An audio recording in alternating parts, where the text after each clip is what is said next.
Hi, nice to see you again. Today I'm going to talk to you about how to be more experiential in your therapy sessions.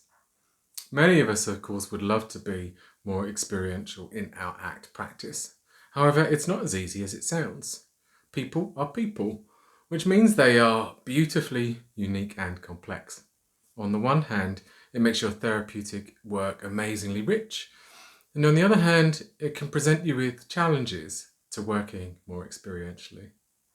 For example, some people are very mindy. They live in their heads a lot, trying to understand it intellectually. And by it, I mean everything. They think a lot while their felt experience remains hidden behind closed doors. Other people think and speak at incredible speed. They get lost in detail when they talk, and it can be hard for you to keep up. Whatever your client's interpersonal habits, you can fall into traps that lead you away from experiential work. So, how do therapists tend to drift from experiential work? See if you recognize any of these habits. You end up talking a lot about your client's problem. You over explain psychological flexibility concepts. You teach ACT techniques in a formulaic manner. Your client's learning histories influence how they show up in the therapy sessions, and your histories do the same.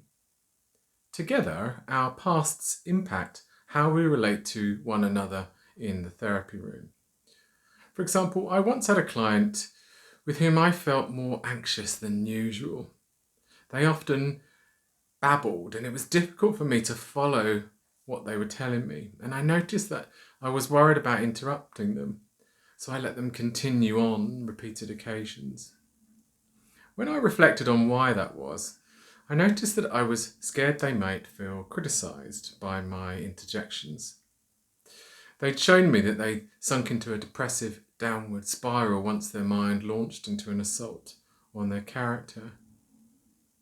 Recently, they had felt suicidal too, and I noticed that I'd hypothesised that they spoke fast because they avoided a complex set of feelings, namely shame and fear. Even though I could conceptualise how they related to their experiences and what they evoked, it didn't describe why I was more anxious and avoidant. So, what did? Well, how one client relates to another made me think. So, some months prior, I worked with a different client who had died by suicide. And similarly, they often gave themselves a hard time for not being something better. And despite our attempts to improve their mental health, they still decided that they could no longer go on with their life.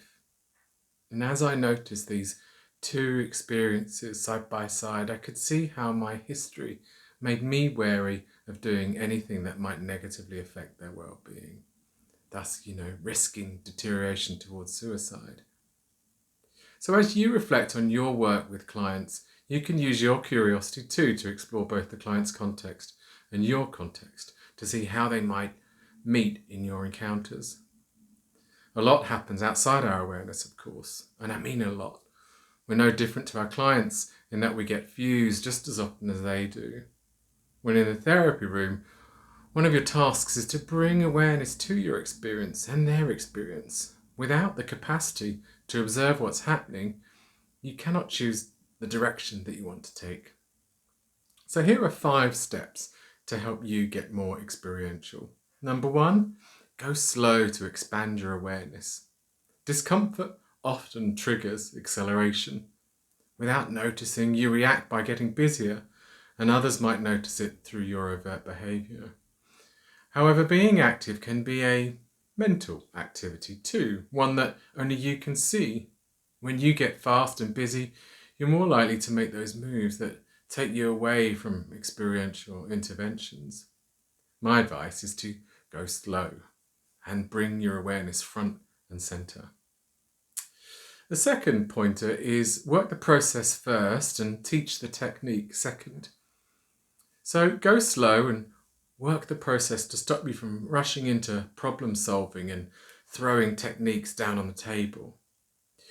When I notice the client's behaviour and functions within a context, I spot the process. For example, when a client says to me, "I don't know what to do right now, please help me," I don't want to rush in and meet their desperation with a fix.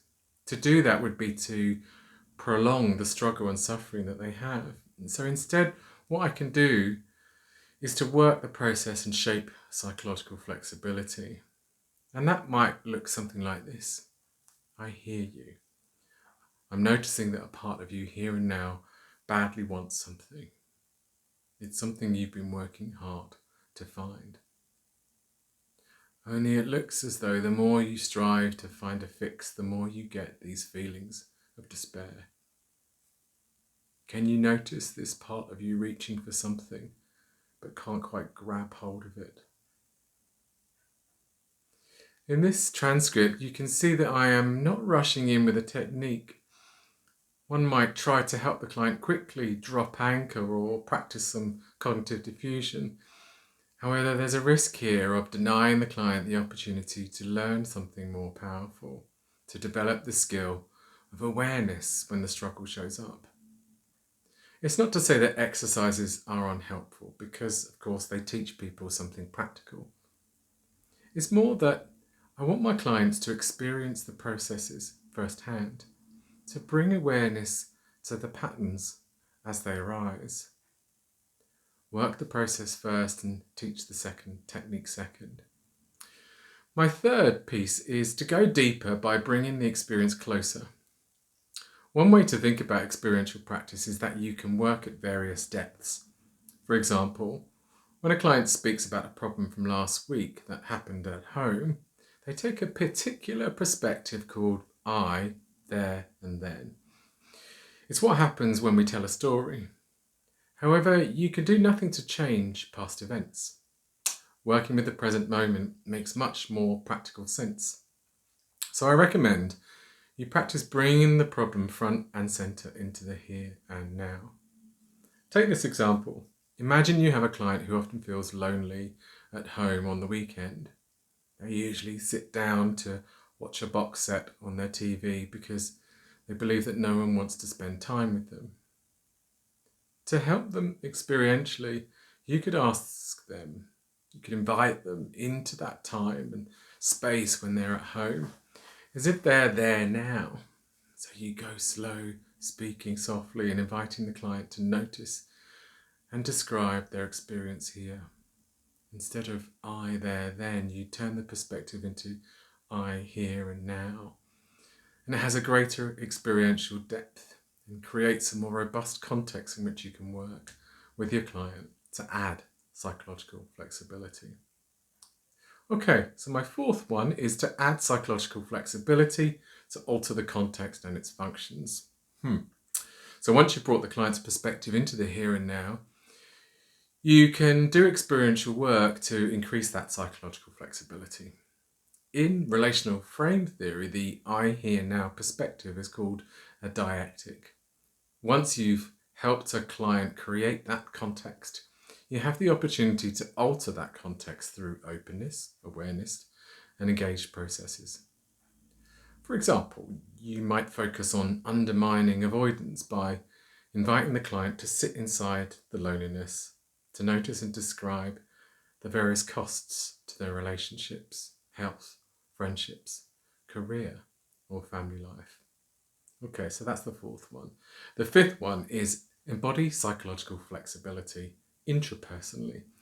What this means is to try and be alongside your client in their pain. Because when a client enters such a painful space, you have a choice. You can get practical and try to problem solve their distress, or you can sit next to them with a warm and open heart. Experiential work often involves intrapersonal attention as well as interpersonal awareness. I heard Steve says once, you only get stuck when you're doing ACT when you get stuck yourself. In other words, if you get fused, lose awareness or avoid discomfort. In the heart of ACT, Robin Walser speaks in great length and detail about the therapist's relationship with oneself. She invites therapists to embody psychological flexibility both inside and outside the therapy room. Creating a psychologically flexible context for your experience will help your client do the same. So to bring that all together, to summarise, experiential work is the cornerstone of ACT, yet it can be hard to do. To guide your development in this area, you can follow these 5 steps. Go slow to expand your awareness. Work the process first and teach the technique second. Create a deeper experiential context. Add psychological flexibility to alter the context and the functions. And embody psychological flexibility intrapersonally. My recommendation to you is to try to take advantage of the wealth of expertise around us within the ACBS community. Some trainers and writers show you very effectively how to work experientially, clearly and proficiently. I've learned so much from people like Robin Walser, Kelly Wilson, Steve Hayes, Patricia Robinson, Kirk Strossel, Emily Sandos, Jennifer and Matt Verlat, Benji Schoendorf and Ricky Kelgard. To go deeper experientially, spend time with other ACT practitioners, find a supervisor, join a practice group, watch videos and go on training courses, of course. Immerse yourself in it, if you like. Take care. See you soon.